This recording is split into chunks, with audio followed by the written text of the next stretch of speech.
मंडळी, महाराष्ट्रामध्ये स्थानिक स्वराज्य संस्थांच्या निवडणुका गेल्या 7-8 वर्षापासून लोक बघतायत, वाट बघत होते की कधी निवडणुका होत आहेत. आणि एकदा ज्या निवडणुका झाल्या, सुरुवातीला नगरपालिका निवडणुका लागल्या. नगरपालिका निवडणुका लागल्यानंतर राजकीय उलथापालथ काय झाली, त्या इंदापुरातल्या आपण राजकारणासंदर्भात बोलत आहोत.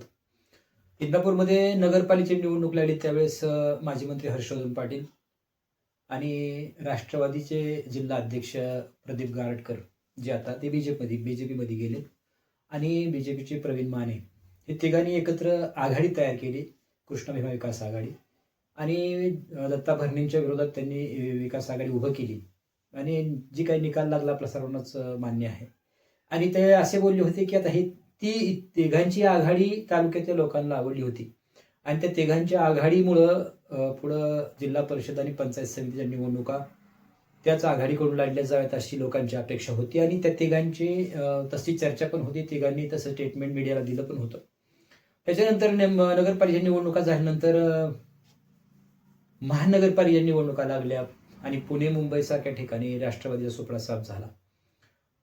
त्याच्यानंतर खरं तर हर्षवर्धन पाटील या आघाडीतच राहावेत असं लोकांना वाटत होतं, परंतु राष्ट्रवादीचा सुपडा साफ झाला आणि हर्षवर्धन पाटील हे शरद पवारच्या राष्ट्रवादीचं काम करत होते आणि दत्ता भरणे हे अजित पवारांच्या राष्ट्रवादीचं काम करत होते.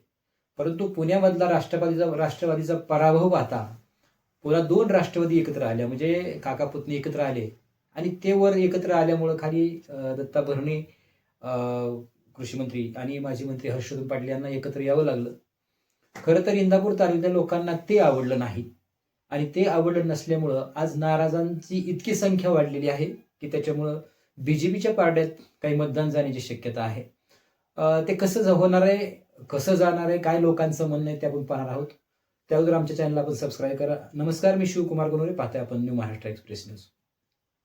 मित्रांनो, इंदापूर तालुक्यामध्ये हर्षवर्धन पाटलाचे जे काही कार्यकर्ते आहेत, हर्षवर्धन पाटील प्रेमी कार्यकर्ते, त्यांनी दत्ता भरणेचा पराभव व्हावा किंवा त्या कार्यकर्त्याच्या विरोधात नको त्या गोष्टी केल्या. दत्ता भरणेंच्या सुद्धा कार्यकर्त्यांनी हर्षवर्धन पाटलांच्या विरोधात नको त्या गोष्टी केल्या आणि कार्यकर्त्यांचं म्हणजे दत्ता भरणेंच्या कार्यकर्त्याचं हर्षवर्धन पाटील यांच्या कार्यकर्त्यांचं येळ्या भोपळ्याचं वैर तयार झालं ग्रामीण भागामध्ये. काय ठिकाणी अजून त्यांच्या केसी झालेल्या कोर्टामध्ये तारखा चालू, त्या केसी पण मिटलेल्या नाहीत असा लोकांचा सूर येतो.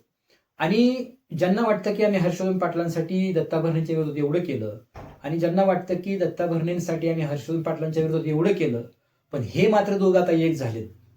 ती त्यांची मजबुरी, बरोबर आहे, त्यांचे नेते एक झाले, काका पुतणी एक झाल्यामुळे त्या दोघांना एक व्हावं लागलंय.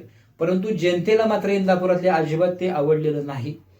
आता आणखी एक कारण आहे की त्यांचं मतदान भाजपच्या पार्ट्यात जाण्याचं कारण की हर्षवर्धन पाटील यांच्या बाजूने तिकीट आपल्याला मिळेल, झडपीचं मिळेल किंवा पंचायत समितीचं मिळेल, म्हणून त्या लोकांनी जी काही तयारी केली होती 7-8 वर्ष, मी का म्हणतो की निवडणुकाच झाली नाहीत ना 7-8 वर्ष, म्हणून त्यांनी ती तयारी केली की भाऊ आपल्याला तिकीट देतील.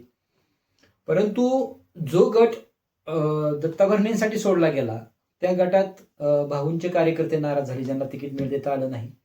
आणि जो गट भाऊंसाठी सोडला गेला त्या गटात दत्ता भरणेंचे कार्यकर्ते नाराज झाले, कारण त्यांना तिकीट देता आलं नाही. एकतर ह्या नाराजांचा सूर आणि दुसरीकडं सर्वसामान्य जनतेला सुद्धा यांचं आवडलेलं नाही. अरे तुम्ही लोकांचं म्हणणं असं येतं की नगरपालिकेला तुम्ही प्रदीप गारटकर, प्रवीण माने आणि हर्षवर्धन पाटलांची आघाडी तयार करता आणि त्याच्यानंतर लगेच 1 महिना जातोय तोपर्यंत लगेच तुम्ही अगोदर दत्ता भरणेंच्या विरोधात तुम्ही गरळ ओकली, दत्ता भरणेंनी तुमच्या विरोधात गरळ ओकली, लोकांनी समोर बसून ती ऐकलं आणि तुम्ही आता लगेच 1 महिना जातोय तोपर्यंत तुम्ही लगेच हात मिळवणी करता, मांडलं बसता. हे सर्वसामान्य लोकांना आवडलेलं नाही. आता काही लोकांना तिकीट मिळलं नाही म्हणून ते नाराज, काही लोकांना ते आवडलेलं नाही म्हणून ते नाराज. त्याच्यामुळे इंदापूर तालुक्यात भारतीय जनता पक्षाकडे वोटिंग वाढण्याची शक्यता आहे. आता निवडून कोण येईल नाही येईल त्याच्याबद्दल मी आता बोलत नाही, परंतु आत्ताचं चित्र जर पाहिलं तर नक्कीच भारतीय जनता पक्षाकडे मतदान वाढण्याची शक्यता नक्की आहे. कारण हे तिकीट मिळलं नाही ते नाराज आणि काही लोकांना जनतेला तुमचं गठबंधन आवडलेलं नाही ते नाराज. आता तुम्हीच सांगताय की हर्षवर्धन पाटील हे शरद पवारांच्या राष्ट्रवादीत काम करत होते, दत्ता भरणे हे अजित पवारांच्या राष्ट्रवादीत काम करत होते आणि मग आता वरचे 2 नेते एकत्र आले. मुळातच शरद पवारांना अजित पवार सोडून गेले का तो पवारांचा डाव होता अशी जनतेमध्ये सूर आहे. आणि मग सोडून गेले होते तर पुन्हा आता एकत्र का आले, तर तुमचा तिथं सुपडा साफ झाला पुण्यामध्ये म्हणून तुम्ही एकत्र आला. तुम्ही एकत्र येता लांब जाता, एकत्र येता लांब जाता, मग जनतेने नेमकं खाली काय करायचं हा जनतेचा प्रश्न आहे. जनतेला म्हणून तसं वाटायला लागलं की बाबा हा काय प्रकार आहे. आम्ही खाली भांडण करतोय, मारामाऱ्या करतोय. काही गावात तर एकमेकाच्या पार्टीच्या लग्नाला लोक जात नाहीत.